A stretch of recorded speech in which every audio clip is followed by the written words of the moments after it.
There are certain moments in your life that you wonder out loud, how did I get here?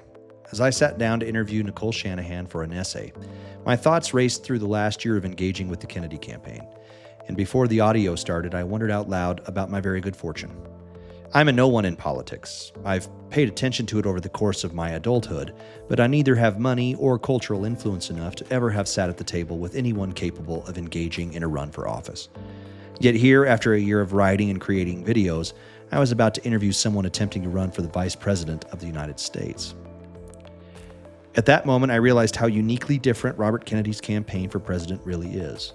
The coalescing of a hardscrabble group of people who have found a unique voice of leadership is something rare in American politics. Certainly, there have been candidates who have raised enthusiasm in the past, but their long-standingness and durability, and quite frankly, their capacity at winning, was always limited. More than anything in this campaign, I have found a unique theme amongst the people who have begun to associate with one another. It is something different and perhaps more valuably, the appropriate timing for a movement and a moment. Certainly, Mr. Kennedy's personality, wisdom, and capacity as a candidate are the impetus for this connection, but so many of us have found our way to this something meaningful in politics instead of gravitating towards the offered illusion of the unwinnable fight. When Mr. Kennedy announced Nicole Shanahan as his running mate, I said at the time I was grateful for him selecting someone who was not a plastic politician.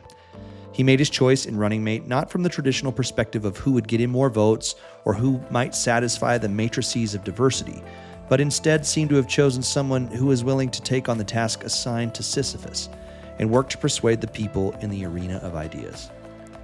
I'm always intrigued by people who are willing to analyze the moment and question their presuppositions in order to move to a position of clarity and conviction. Many times in politics, we are told that the person who doesn't change their mind or has an unwavering appearance of conviction towards the agitating issues is the person best suited for political office. After 35 years of voting and paying attention, it has become apparent to me that pretend unwaveringness towards inconsequential issues that are unsolvable is not anything more than a distraction by the people who would choose to remain in power at the expense of the citizen. The longer these polarizing fights go on, the larger the government becomes, and the more the bureaucratic state dominates the landscape.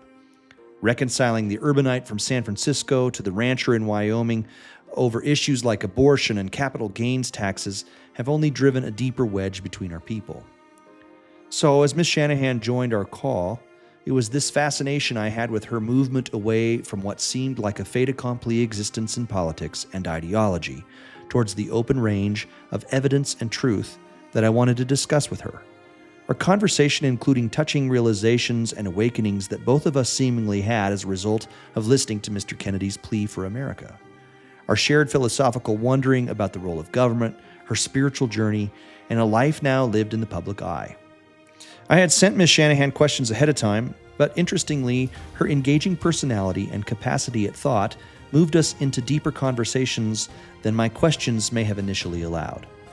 I found Nicole Shanahan to be incredibly genuine. It was overly apparent that this is a mother who has a fierce love for her child, for her country, and an urgency for the perilous moment we find ourselves in that needs warriors to stand against a gathering storm. This essay is intended to give you a glimpse into Nicole Shanahan's journey in her own words about the moment she finds herself, and parenthetically, the one we are all alongside her in as well. As I said to her in our parting words, she and Mr. Kennedy are the people who are rising to meet the moment despite the long odds, the endless battles presented to them in hurdle over sinister hurdle, by a terrible uniparty and the defamation of their characters for the sake of government's capacity to preserve its power. They present an optimism that is infectious. I understand why Mr. Kennedy found Ms. Shanahan as compelling as he claimed. A movement comes from the people. No matter how heavy the forces formed against it, it can prevail if the persuasion is approached voice to voice. So here is a glimpse into Vice Presidential candidate Nicole Shanahan. My journey to independent thinking, I guess, started as being kind of a child of the world who didn't really have much structure around me, and evolved over time to realizing that the greatest gift any child can come out of childhood with is curiosity and breadth of their desire to learn and evolve. I'm very much, if you get to know me, a very low ego person. My dream as a 12-year-old was to become a patent lawyer, which is one of the least glamorous fields an individual can undertake. But to me, it was the most fabulous because it allowed me endless curiosity of thought. I grew up without much influence from a church, without influence from a parent who had a profession that they wanted me to follow suit in. I grew up dreaming and thinking very, very freely from a very early age, in part because I actually spent a lot of time by myself as a child and time with my little brother. I spent a lot of time daydreaming. The profession I chose was one in which I never had to pick a single discipline. Intellectual property law allows you to explore a multitude of fields, from semiconductors to biotechnology to space and aircraft, different front-end tools, display technology. Being in intellectual property has always given me insights into the human mind as it relates to innovation, dreaming up a better tomorrow. The idea of a patent is that you're contributing a new utility to the human experience. I followed that ethos throughout my entire early career. That's how I discovered regenerative agriculture. I knew nothing about agriculture, but I did know how to conduct research and think about human innovation. And none of the other solutions made much sense to me in terms of carbon cycle management, because if we're talking about climate change, we're talking about the carbon cycle. And the most ideal way of managing the carbon cycle is not necessarily cutting emissions, because our carbon cycle is actually designed to take emissions and draw it down into living carbon. If you are a reasoned, logical person without any conflicts of interest, you will always, 100% of the time, identify nature-based solutions like regenerative agriculture and fulfilling the mission of defeating climate catastrophe, as well as fulfilling the needs of humanity, which is all based in food resources and water resources. I have a sick child, a child with an autism diagnosis. I gave birth to a healthy little girl. I have always been sensitive to following the rules, to listening to those in leadership positions. I've always trusted my doctors to look out for me. And when my child was born, there was an expectation that the expert opinions were the right opinions to listen to in all of the most important decisions a mother has to make for their child. The moment I started to realize that some of these expert opinions were gambling with my child's health, and that I had been misled, and that I had the opportunity to do more thorough research and failed to do that for my child, was the moment that I began to question many of my allegiances. I began to question my allegiance to big tech, my allegiance to tech in general. I never actually had a serious professional tie to big tech, but certainly to Stanford, and Stanford is at the nucleus of Silicon Valley. And I began to question the popular narratives in the news. It's unusual to be living in a time where the news is claiming so many people are conspiracy theorists. That alone is odd. Are there really so many popular conspiracy theorists all of a sudden in American history? It's extremely painful. And Ron Paul said this to me when we sat down in our first meeting together at the Libertarian Convention. It was a private conversation, my first time ever chatting with him. And he said that everyone wants the truth, but the truth can be very painful. And the truth is most painful when you realize it has hurt your child.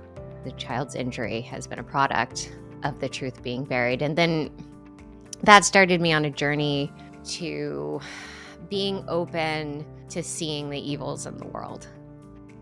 It's very personal. when that realization happened. I am fighting the battle still in my personal life. I'm defending my personal reputation. There are very powerful entities that are trying to shut me up and turn me into a depiction of a wild heathen that has no credibility and has bought my way onto this ticket. Those are the powers at play, and that is their current approach in making sure that the truth that I have learned never sees the light of day. Becoming a Bobby Kennedy supporter and many of the things I do, like fund scientific research into women's reproductive health and autism, they are all works from my spirit that are being called to be brave. It is a day-by-day experience of getting up and putting on my armor and going out and fighting, both in my personal life for my child, but also in my public life. Because it's not just my child that's been impacted. It's millions of families that have been led into this gutting experience, this absolute inhumane tragedy of a system that has deceived us so deeply, that has made us feel like we couldn't trust our gut or our instinct, and still to this day gaslights us. What happened with me, it's more than the Democratic Party. There are culprits in the Republican Party too. It's the greater issue of the United States government having been purchased by corporations and influenced by special interest groups. There is a calling for the separation of corporation and state, and that is the theme of this campaign. Religion and institutions have historically over human history been corrupted. Governments have been corrupted by historically mercantile groups. But the global corporation is something that humans have not seen at this scale. When we talk about a globalist agenda, it is a corporate global agenda. It is something that wreaks havoc on every aspect of our lives through two main channels, technology and medicine. Quote, medicine. It's not real medicine. Real medicine heals you. The stuff they're selling us is not medicine. It's control of corporate coffers, and humans are the currency. Human health is the currency. And that exploration with, in parallel with being also curious about the role of spirituality. I mean, I've since a little girl have been curious about what God is, and as an adult, I'm still curious about God and the forces of the universe and the forces of the divine. And I've lived a life of curiosity. I've studied many religions. I've traveled the world. I backpacked throughout Asia my junior year with a Buddhist scholar. As an adult now, I'm finding my way back to the words of Jesus Christ. And it's been a really powerful thing because, you know, part of what I see Bobby Kennedy doing and part of what I see the people around him doing, and anyone who's willing to stand up right now to these incredibly powerful forces that have taken down many, many people. It is a Kafkaesque environment trying to speak out against corporate capture in this country. The criticism that I was picked solely for money strikes me as not only blatantly sexist, designed to discredit my lifetime of work as an entrepreneur, academic at Stanford University, California barred attorney, founder of one of the most important, I think, breakthrough areas of science, which is women's reproductive health, a long time advocate for regenerative agriculture before it became something celebrities were interested in. But I think fundamentally I'm someone who cannot and will not be bought. I'm not doing this for a political career. Told Bobby day one, as well as Amaryllis Kennedy, who's running the campaign, there's someone better than me to do this job. Please bring them in because I have no ego in this. I will support whomever runs on this ticket alongside Bobby Kennedy, so long as his mission is pure. That remains true even today, June 2024. I have contributed pennies compared to what the special interest groups have contributed to our competitors. Pennies. It is negligible compared to what has been given just even in the last 3 weeks to the other candidates. Trump has raised over $200 million since his conviction. Biden raised $28 million over the weekend here in LA. I have contributed tiny amounts to the billions that they currently have right now. And I believe that running a campaign the way we are, which is financially running on steam, but substantively, we are running on gold. The fortitude that they bring to this day in and day out cannot be purchased. It is beyond what money represents. That is why I am here. It's why I said yes. It's thematic of everything that we aim to push forward as a policy in this country. I will be part of this movement going forward in whatever role. And if that is beyond November in terms of making sure that we continue to hold our agencies accountable, that we continue to raise awareness in this country. And I'm doing it from not a position of being in the Oval Office. I am fully committed for the rest of my life to making sure that no family, no mother ever has to watch their child suffer at the hands of corruption. I'll just, say in closing that there is a primalness to the call for change right now because it's based on survival and watching the cellular metabolic health of our children and our families fade. We are watching the fading of a living species in front of our eyes. And we don't want to live in a transhumanist world where humanity has been grayed out. We want to live in a world full of color and life and vibrancy. And that is the basis of this cry. That's the basis I hear in the voice of the mothers that have come forward and the fathers. It is primal. It's not politics as usual. I met Mr. Kennedy in Denver, and I couldn't say everything I wanted to say to him. And I wish I could have said more because there's something about this whole movement that has resonated with me as a human and way more outside of the politics of, I've always liked politics. It's an interesting game, right? It's a very fascinating world and it's kind of fun. It's what Americans do. We like to talk about politics. And so it's always been interesting to me, but I've never really found myself in a position where I've actually advocated for someone. Ron Paul was probably the closest. I really loved him, but I knew that there was no chance that he had no chance. And I knew it going in. I actually believe you guys have a chance in a way that is so significantly different than anybody else I've ever watched in my life. And I fundamentally believe that. And it's not just hopeful thinking. I think there's so many people that are like myself and like yourself, who have just said, I can't do this anymore. I cannot fundamentally do this and go back to this same silly well and hope that somewhere in the mix of this, something good happens with two people that are 80 years old at the top of the ticket that are going to try to vote us. We're going to vote our way out of this. It's not going to happen. And yeah.